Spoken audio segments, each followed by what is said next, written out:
I'm living my best life. Yeah, yeah. I'm living my best life. Made a couple M's, you know. I said, I'm living my best life. I'm Inspiration to living my others. best life. My name is Kiki Rogers. I am your gracious hostess and so grateful to be here today. And I am joined with our guest today. Her name is Toro Evans. She is an entrepreneur, a mother, a stepmother, a wife, and a great member of our community here in Tucson, and has the most beautiful floral arrangements I've ever seen. So thank you for being here, Tina. Thank you so much for having me, Kiki.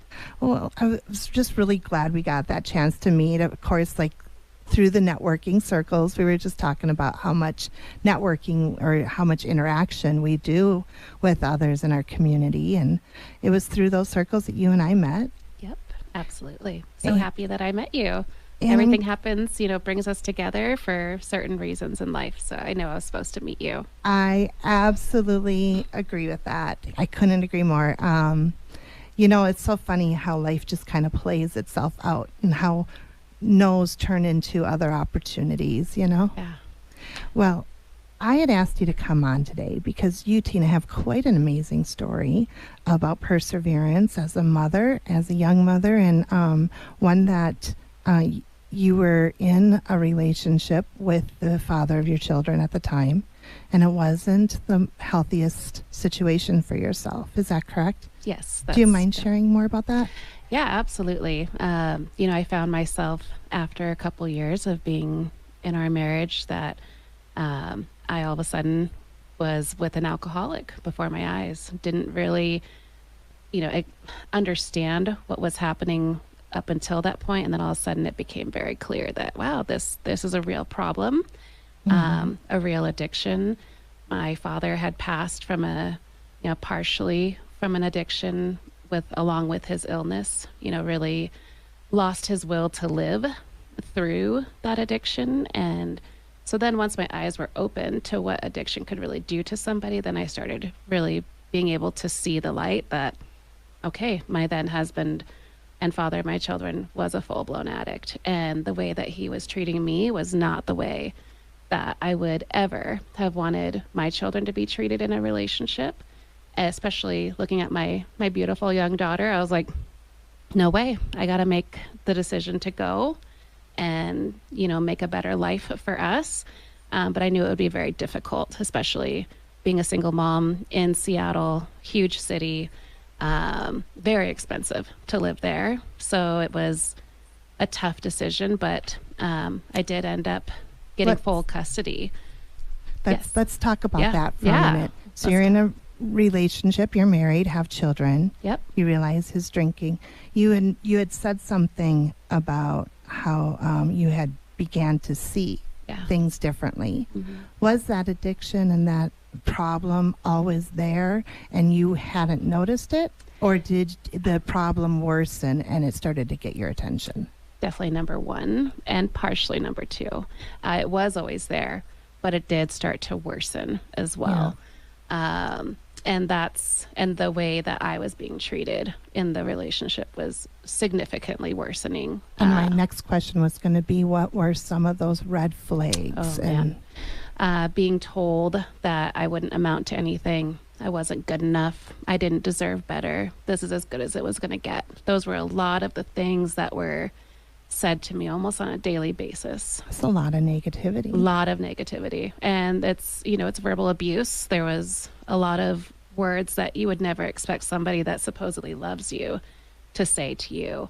The narcissism was very intense. Mm-hmm. And I all of a sudden just had my eyes opened. I don't know exactly what that was outside of we were doing marriage counseling. Mm-hmm. And I think the only thing I can really think to is what really opened my eyes is when I happened to ask her on a one-on-one session, what are the chances of this relationship working? And she said, honestly, because of him, I would give you guys 2%. That's scary. 2% chance. It was very scary. Scary to hear that. So I think that's where the eye-opening really started to happen, is because he had quit going to therapy. So that was also part of it. It was like, oh, And we don't want this to be just bashing on No. someone who's not here to Absolutely. defend themselves, And but I'm your trying, my thought experience is, and your Yeah. how you got through that, though, is really Yeah. important to know. So thank you Yeah. for sharing. my whole thought is let's bring awareness for what people to look out for. Absolutely. You know. Are there any other red flags then that you had recognized or came to recognize that you wish you saw sooner? Just the lack of support, not only the talking down, but I always envisioned myself being in a relationship someday where I had endless support, somebody that would tell me that they were proud of me, how much they loved me, and that wasn't there. It wasn't there. And I constantly would think of my kids, like, this isn't what a relationship is. I need them to see something different, something better, something stronger. And they were probably seeing and hearing. They were little, but yeah, I mean, I just thought to myself, oh, they're seeing the negative things happen, from what a little kid could understand. And I could see that they were noticing the difficulties I was going through. And I was like, if we prolong this relationship, it's just going to get worse for our kids. And I couldn't allow that to happen.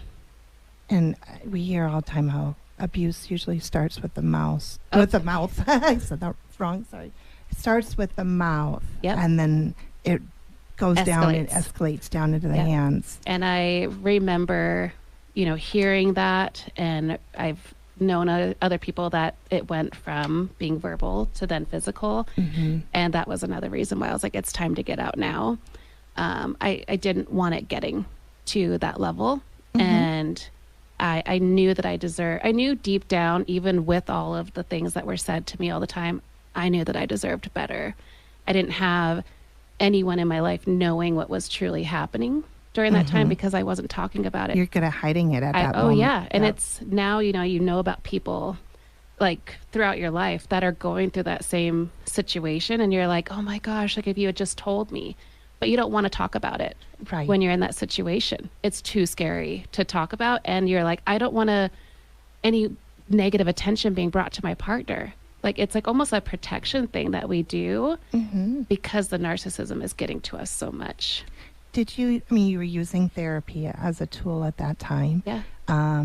Had you gone into any Al-Anon meetings, or were you seeking out any other type of support outside of the marriage? I wasn't. And I think part of it was due to feeling embarrassed about the situation that I felt like I had got myself into, which now I look at it later in life. I'm like, I didn't get myself into this situation. This situation happened. My mind was being turned to, to feel different things and to think things that weren't really how I should be feeling. I'm sure there's a lot of manipulation. So behind it. much manipulation. It's like, man, you don't really recognize what more or what different you could have done until you're out of it.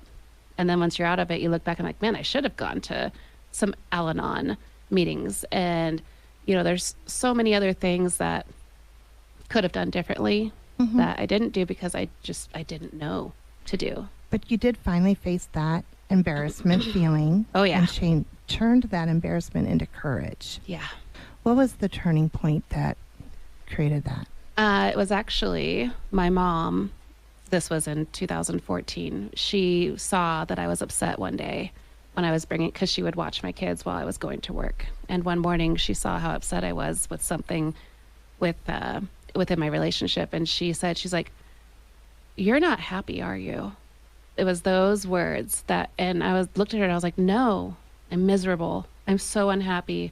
And I finally opened up and told somebody, which felt, I'm like, it's kind of emotional to think about it now. Cause it's like, wow, you just need somebody to say something. If you like, so I guess that's one of my takeaways from that experience is now today, if I notice somebody in my life that I love and that I care about not doing okay or not talking about something that seems it's really impacting them, say something to them. Ask those words. Are you okay? Like, really, is everything okay? And either they'll open up or they won't yet. But the more that we try to be there for the people that we love, and sometimes all it takes is just asking or saying like, you're really not happy, are you? And like immediately from that moment, she was like, all right, let's get you a divorce lawyer. I got your back. let's do this. That's And incredible. it was very incredible. I could not have done it without her support. There's no way. And before we go to the break, Yeah. and you did end up losing your mom Yeah. not long after that, correct? Yeah. So unfortunately, my mother did pass of her addiction that she formed. I mean, it was kind of there, bits and pieces throughout her life. It was very hidden from me as a childhood, like in my childhood. Became a little bit more obvious and clear. But I never in a million years would have thought that that's how I would lose her. And losing both of my parents now, before I even reached 40 years old, it's intense. It's an intense feeling. I will say the number one way that I've been working past that is my own therapy. That's great. Yeah, we could talk definitely more Absolutely. And we want to encourage anyone out there who is struggling with grief Yeah. or depression or, of course, any domestic abuse to please seek out professional help out there. And we're going to come back after this break, continue to talk with Miss Tina Toro Evans and hear about her recent changes in her life over the last year and how she is now pursuing her passions and her best self. So we will be back right after this. And we are back to Kiki's Keys to Unlocking Your Best Life, stories of people who have been through their worst and now living their best. And I am joined today with Tina Toro Evans, a businesswoman here in Tucson, pursuing her passion, but she's sharing it wasn't an easy road getting there. Left an abusive marriage, raised 2 children on her own for 6 years. Moved, you said you were following a friend from a Yes. small town to here, Tucson, right? Yes. And then is that where you met your current husband? Yes. How Yes. did you guys meet? We met on Tinder. Okay. Which, it's like I don't think either of us were necessarily looking for anything super serious, but it was during COVID and it was like, gosh, I just want someone to talk to. Right. And hadn't been in a relationship for a little bit. I was very much focused on raising my children. And, I started realizing, you know what, I think I'm finally in like a state of peace where I could envision bringing somebody into our lives. But I was That's very excellent. protective also. Like, okay, they got to be pretty great. Absolutely. How long have you been together? We've been together almost 4 years now. Oh, We met congratulations. in 2020. He is active duty military, so I am a military spouse. And thank you for that. Thank you. Yeah, it's that is a journey within itself. We could talk about that another day. That is. And we do have quite a few listeners that are in the military or military families. Yes. And we always are appreciative of that sacrifice. So thank you. Yeah, no, thank you. And that was definitely one challenge in life as well, is he deployed right after we got married last year. And I had all 5 of our children. I was just going to say, you're a blended family. Blended family, yep. So now I have 5 kids, and a they blessing. were with me the whole time. You know, they go to school here in Tucson. My kids live with us full time. His kids visit with their mom, who is also active Air Force. Okay. During school breaks. So, knowing that he was going to be gone for 6 months and it was going to be just me and them, was a little bit terrifying. And we had only been married a month at that point. So it's like, wait a second, I want my honeymoon stage. And abruptly had to change that plan. We still haven't taken our honeymoon, but we will someday. You'll make up for the last time, we I'm will. sure. I can't wait. So you came to Tucson, followed a friend, was Yes. working a full-time job. Yep. And about a year ago, that job came to an end. Yeah. Very surprisingly. Oh, yeah. I mean, there were other people getting laid off, but that was definitely I wasn't expecting it. We weren't expecting it to hit our department necessarily. So I knew it could happen, but I just was praying it wouldn't. But at the same time, I am someone that I fully lean into my faith and believe that there is a reason why everything happens. I was meant to go on to my next chapter of life. And it took me probably a good couple of months after getting that news to start to feel better about the future. So I guess that's something I do want to share is like, it's okay to not feel okay after you get some really life-changing news. You know, I'd been with this Absolutely. company for 18 years, and I grew up there. I That's started an at 19. entire Yeah. childhood. Yeah, of I mean, time. I grew up with that company. Went through, you know, the loss of both of my parents with that company. Went through my divorce and, you know, raising my children by myself. Like, up until that point, like, that's what I had for work, and I put my all into that work, and it was tough to stomach. And then my husband was deployed when I got the news, so You're all alone with these 5 children, raising them. yeah, I was like, what is going on here? So there were definitely some very rough days where I was like, I just don't even want to face the world. Like, I had never really truly felt depression until losing my mom unexpectedly to her addiction, and then, you know, a year later getting laid off. Those were the 2 times in my life where I was like, wow, this is what depression feels like. You don't want to do anything. You don't want to go anywhere. You don't want to see anybody. Right. And I just remember my kids being like, are you okay? I'm like, I'm going to be okay. I just need some time to get to acceptance. That's a big part of grief, is reaching acceptance. And both of those experiences, it took me some time to get there. You had mentioned earlier the getting from that abusive relationship to on your own. You had to come to a point where you had peace in your mind. Yeah. And now you mentioned acceptance. Yep. And I can see how both peace and acceptance go hand in hand for you. Oh, they do so much. And I look at peace as being able to look at the situation and say, this happened and this was terrible. This was really rough. But I am able to move forward and still live an amazing life, just with so many new lessons. That's incredible. Yeah, they might have been really, really hard lessons to learn. There's a lot that came with all of those losses and all of those challenges where I could have easily just thrown in the towel. But the number one thing that really kept me going was our children, for one, and then my husband. He didn't know how to support me, you know, through those losses, he did as best as he could. We had never gone through something like this together. So we do monthly marriage counseling still. Before getting married, we were doing couples therapy with our same therapist. So she's seen us from, you know, my loss with my mom to loss with the job, getting married, him deploying. She's been with us through all of it and helped us to keep really open communication, and really helped him to learn how to support me through these difficult times, but really also helped me to learn how to support myself and to, you know, really encourage myself and to grow and to know that I have value. I have a lot of value, and I have a lot to bring to the table and to life. And just because I'm going through a tough time doesn't mean it's going to stay that way. That's great. So you're accepting what you don't have control over. Yes. Kind of the serenity prayer. Yeah, help you're me right. to accept the things I cannot change. And that's exactly what it is. I can't change what happened in the past, but I can choose how I live my life now and going forward.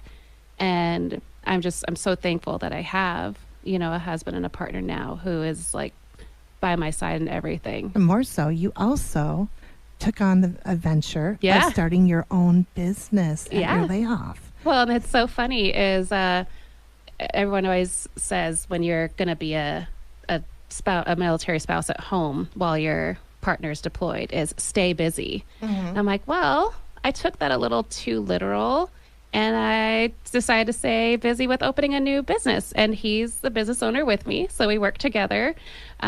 It's, you know, a lot my brainchild and his support. And the business is Malamia Ia, right? Malama Ia Floral Design. You're so Malama close. Ia. I was almost there, It's a tough guys. one. No, it's like, how many times is Kiki going to mispronounce something on air? Is kind of the side game that we okay. play. Oh, you're so funny. Malama Ia Yeah, floral design. Floral design. You do silk flowers. Yes. And such a unique and beautiful craft. Thank you. How did you get into that? Oh, man. I worked in a floral shop in my late teens before joining my first big career. And I just fell in love with working with flowers there. But my dad had a 40 plus rose garden and grew all these vegetables while I was growing up, and fruits and tons of other flowers. Like, we had the most amazing garden. People would stop by our yard, my whole growing up. And I've always had just an intense love for flowers. But one thing I noticed when working in the floral shop is how much flowers get thrown away before they even make it to the shelf. I don't think a lot of people are aware of the mass production that comes from, flowers making it to here in the U.S. even. It's a lot of importation that's happening. There's a lot of costs behind that. And then for half of the flowers to not even make it to the shelf is significant. And it's a terrible thing. So I started realizing back then, like, okay, maybe there's a way to do this with silk flowers. And back, almost 20 years ago, the silk flowers were not what they were today. Right. But now, these aren't the plastic looking things we find in the Dollar Tree. These are higher level. There's much higher quality out there. Yes. Yes, absolutely. And that's what I always strive to work with. My favorite compliment is when somebody comes up and sees our flowers at an event or, at a market, and they're like, oh, I thought these were real. And that's our biggest compliment. And that's what we strive for every single day. And I'm sure you can deliver the silk flowers either for an event like a wedding or a special holiday or birthday, just like you would deliver fresh flowers to someone, correct? Just like you would do fresh flowers, we do silk flowers and artificial, and we even have hair clips. We have dog collars, cat collars, That's wonderful. Anything you can think of, and we are all about custom requests. And that's Lama. Oh, I'm saying Here we go. Malama, Malama space IA. Yes, And which is Hawaiian. Okay, and it So means? think of to care for, to keep, to protect. That's That's where wonderful. that came from, because it's flowers that will continue to give, the joy. And so think of even for like a home closing, for buying a new house. It's, you get to keep whoever is receiving it gets to have that memory keep coming back to them, because the flowers don't go away. Look them up online, folks. We're running out of time. I am so happy to have you here, Tina. Thank you very much. Yes. And to our listeners out there, go be the best version of you that you can be, because nobody else can do it better than you. Have a great weekend.